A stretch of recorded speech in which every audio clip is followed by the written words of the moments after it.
Good afternoon, everybody.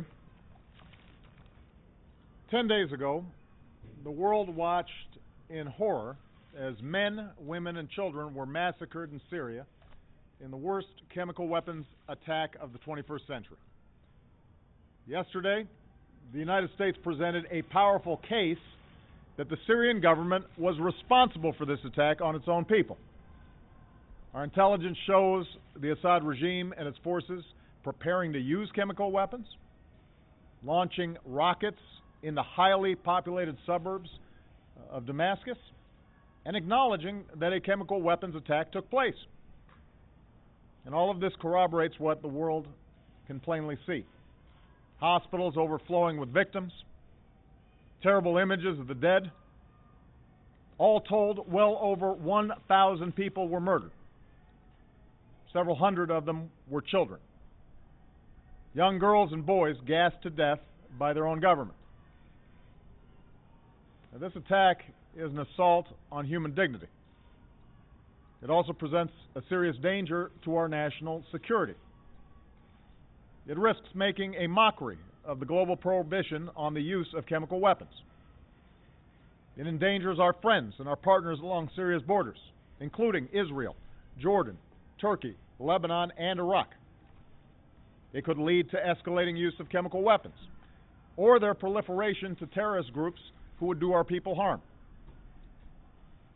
In a world with many dangers, this menace must be confronted. Now, after careful deliberation, I have decided that the United States should take military action against Syrian regime targets. This would not be an open-ended intervention. We would not put boots on the ground. Instead, our action would be designed to be limited in duration and scope. But I'm confident we can hold the Assad regime accountable for their use of chemical weapons, deter this kind of behavior, and degrade their capacity to carry it out. Our military has positioned assets in the region. The chairman of the Joint Chiefs has informed me that we are prepared to strike whenever we choose. Moreover, the chairman has indicated to me that our capacity to execute this mission is not time sensitive. It will be effective tomorrow, or next week, or 1 month from now. And I'm prepared to give that order. But, having made my decision as Commander-in-Chief based on what I am convinced is our national security interests, I'm also mindful that I'm the President of the world's oldest constitutional democracy. I've long believed that our power is rooted not just in our military might, but in our example as a government of the people, by the people, and for the people. And that's why I've made a second decision. I will seek authorization for the use of force from the American people's representatives in Congress. Over the last several days, we've heard from members of Congress who want their voices to be heard. I absolutely agree. So this morning I spoke with all 4 congressional leaders, and they've agreed to schedule a debate and then a vote as soon as Congress comes back into session. In the coming days, my administration stands ready to provide every member with the information they need to understand what happened in Syria and why it has such profound implications for America's national security. And all of us should be accountable as we move forward, and that can only be accomplished with a vote. I'm confident in the case our government has made without waiting for UN inspectors. I'm comfortable going forward without the approval of a United Nations Security Council that so far has been completely paralyzed and unwilling to hold Assad accountable. As a consequence, many people have advised against taking this decision to Congress.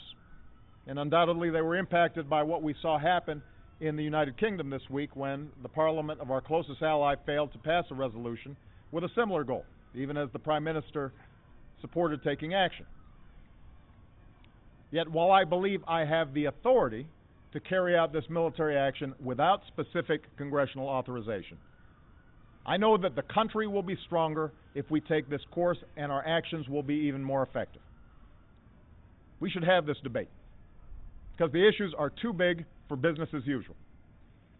And this morning, John Boehner, Harry Reid, Nancy Pelosi, and Mitch McConnell agreed that this is the right thing to do for our democracy. A country faces few decisions as grave as using military force, even when that force is limited. I respect the views of those who call for caution, particularly as our country emerges from a time of war that I was elected in part to end. But if we really do want to turn away from taking appropriate action in the face of such an unspeakable outrage, then we must acknowledge the costs of doing nothing. Here's my question for every member of Congress and every member of the global community. What message will we send if a dictator can gas hundreds of children to death in plain sight and pay no price?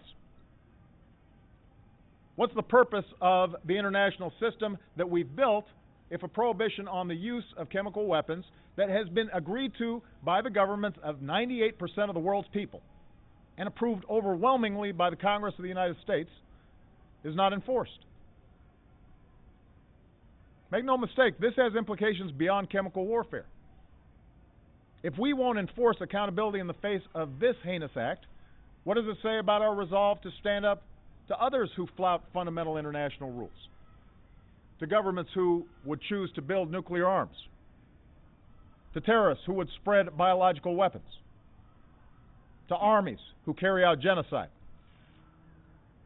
We cannot raise our children in a world where we will not follow through on the things we say, the accords we sign, the values that define us.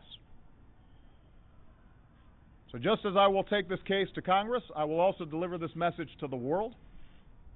While the UN investigation has some time to report on its findings, we will insist that an atrocity committed with chemical weapons is not simply investigated, it must be confronted.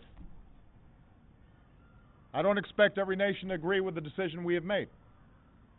Privately, we've heard many expressions of support from our friends, but I will ask those who care about the writ of the international community to stand publicly behind our action. And finally, let me say this to the American people. I know well that we are weary of war.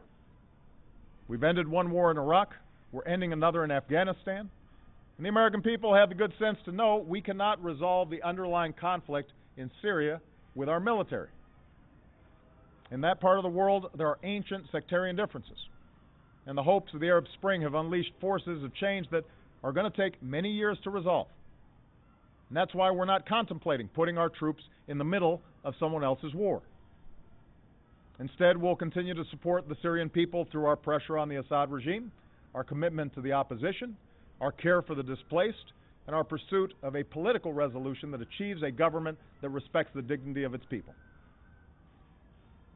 But we are the United States of America, and we cannot and must not turn a blind eye to what happened in Damascus.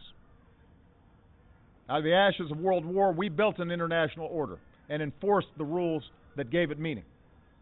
And we did so because we believe that the rights of individuals to live in peace and dignity depends on the responsibilities of nations.